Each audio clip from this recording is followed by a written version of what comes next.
Kebijakan luar negeri Pak Prabowo mencerminkan pergeseran menuju Indonesia yang lebih tegas dan lebih percaya diri, yang memainkan peran penting dalam membentuk masa depan diplomasi global. Hai teman-teman, ada berita terbaru nih, bahwa Indonesia sudah menjadi anggota penuh BRICS. Ingin tahu kan, apa sih BRICS itu?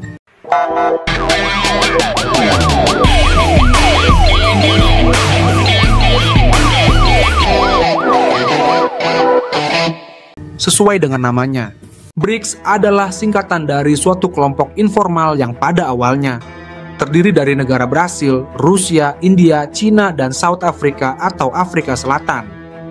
BRICS dibentuk pada tahun 2006, kelompok ini berfokus pada diskusi berbagai isu global terkini. Pada tahun 2023, keanggotaan BRICS diperluas dengan masuknya Ethiopia, Iran, Mesir, dan Uni Emirat Arab atau UEA.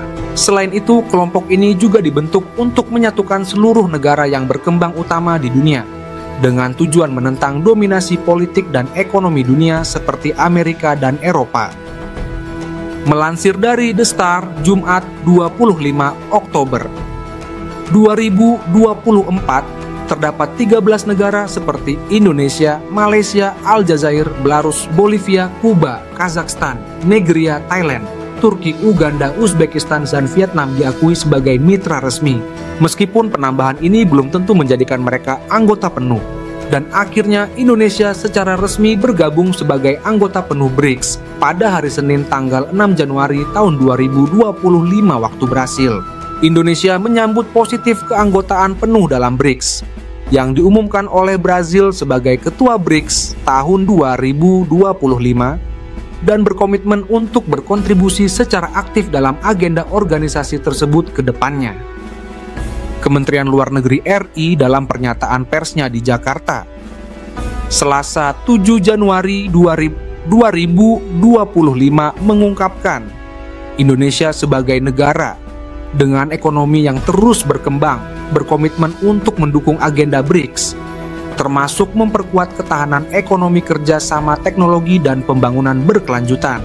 Indonesia juga siap berkomitmen untuk terus berperan melalui BRICS menghadapi tantangan global seperti perubahan iklim ketahanan pangan dan kesehatan masyarakat serta mewujudkan tatanan dunia yang lebih inklusif dan adil. Selain itu, Indonesia bertekad untuk bekerja bersama dengan seluruh anggota BRICS guna menciptakan dunia yang lebih damai dan sejahtera.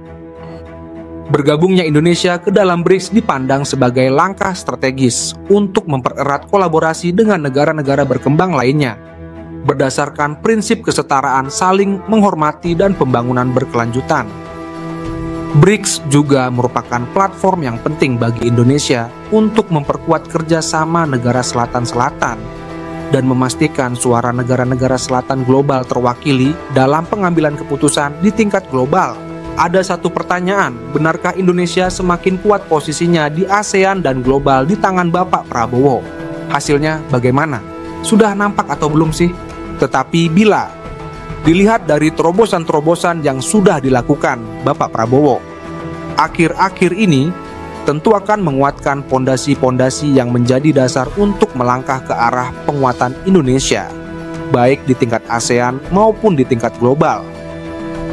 Apa saja sih yang telah dan sedang dilakukan oleh Presiden Pak Prabowo untuk menguatkan posisi Indonesia di tingkat ASEAN maupun di tingkat global? Yuk, mari kita ikuti di video ini sampai selesai.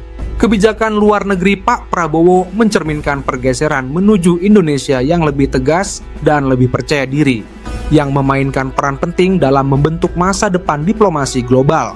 Dengan kemitraan strategis, pertumbuhan ekonomi, dan kontribusi keamanan, tentu Indonesia siap untuk membuat gebrakan di panggung dunia. Kesuksesan tentu bergantung pada kepemimpinan yang berani, pelaksanaan strategis, dan kolaborasi.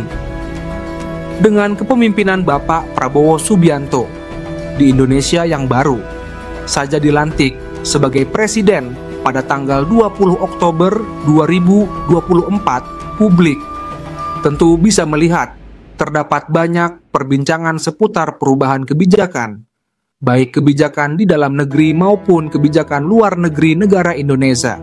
So, teman-teman semua, hari ini kita akan mendalami kebijakan luar negeri Pak Prabowo dan bagaimana Indonesia bisa memperkuat posisinya di panggung dunia.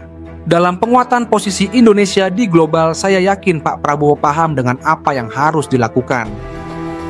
Bagaimana Indonesia harus berperan dalam politik global, bagaimana Indonesia harus memperkuat fondasi melalui pilar-pilar utama kebijakan luar negerinya, bagaimana menghadapi tantangan-tantangan akibat kebijakan yang telah ditetapkan, sebagai antisipasi dengan segala kemungkinannya. Tentu Pak Prabowo dan timnya akan menerapkan strategi yang perlu diambil, sehingga Indonesia tidak hanya diuntungkan dari sisi penguatan ekonomi, tapi juga penguatan posisi kekuatan pengaruh Indonesia di antara negara-negara ASEAN maupun global. Apa sih yang sebenarnya diwakili Indonesia saat ini di kancah dunia? Dengan jumlah penduduk lebih dari 275 juta jiwa, Indonesia bukan hanya negara dengan populasi terbesar keempat di dunia, tetapi juga merupakan pemain ekonomi dan sangat strategis terutama di Asia Tenggara. Selama bertahun-tahun Indonesia telah memposisikan diri sebagai pemimpin di ASEAN, di mana di forum-forum internasional Indonesia selalu menyuarakan kolaborasi ekonomi dan keamanan regional. Namun ada pertanyaan yang penting, yaitu bagaimana Indonesia bisa berkembang dari pengaruh regional menjadi pemimpin global. Disinilah kebijakan-kebijakan Pak Prabowo untuk Indonesia bisa lebih berperan akan diuji di dalam sejarah keterpilihan Pak Prabowo sebagai pemimpin Indonesia. Sekarang ini bukan hanya soal ukuran atau populasi. Posisi geografis Indonesia yang berada di kawasan Indo-Pasifik menjadikannya sebagai penghubung strategis antara timur dan barat, dan jalur perdagangan yang menghubungkan miliaran orang melintasi perairannya. Hal ini merupakan keuntungan besar dalam geopolitik global. Dengan pemikiran ini, kebijakan luar negeri yang cerdas dan tegas tidak hanya dapat membantu, tetapi juga penting untuk mendorong posisi Indonesia sebagai pemberi pengaruh global. Dan ada 3 pilar utama kebijakan luar negeri yang biasa diterapkan oleh Presiden, yang merupakan strateginya, diantaranya 3 pilar utama kebijakan luar negeri yang biasa diterapkan oleh Presiden, yang merupakan strateginya. Yang pertama yaitu strategi kemitraan strategis, yang kedua strategi kerjasama pertahanan dan keamanan, dan yang ketiga adalah strategi diplomasi ekonomi. Oke, mari kita bahas satu persatu ya. Yang pertama berupa strategi kemitraan strategis. Tentu Pak Prabowo memahami kekuatan kemitraan. Pendekatannya berfokus pada penguatan aliansi Indonesia. Tidak hanya dengan ASEAN, tetapi juga di luar ASEAN. Misalnya, hubungan ekonomi dan militer yang lebih erat dengan Tiongkok dan Amerika Serikat, atau bahkan dengan Rusia.